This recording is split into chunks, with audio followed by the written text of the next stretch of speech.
I'm on my own and I'm out for blood. Now listen to me, you hicks. Listen to me and lift up your eyes and look at God's blessed and unfly-blown truth. And this is the truth. You're a hick.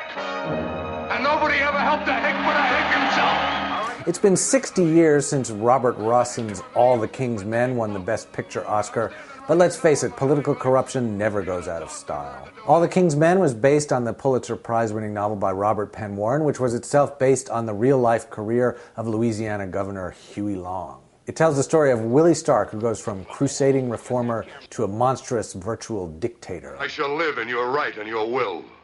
And if any man tries to stop me from fulfilling that right and that will, I'll break him. I'll break him with my bare hands. For I have the strength of many.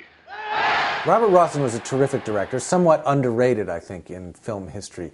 And All the King's Men is full of great stuff. Beautiful, deep-focused black and white cinematography, and a lot of rich, ripe themes. There's an element of Southern Gothic melodrama. There are nice insights into the world of backroom politics and journalism, class relations, and the relations between the sexes in the New South. And there's a handful of memorable supporting performances, chief among them the great Mercedes McCambridge as the picture's resident fast-talking dame. I take notes. For whom? For those whom pay me. But what really makes this movie great is Broderick Crawford's performance as Willie Stark.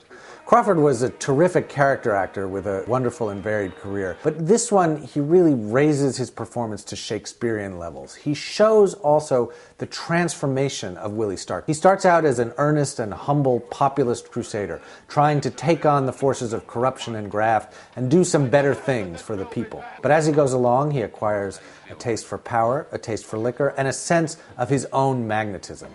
You see, Jack, I learned something. Yeah, what? How to win.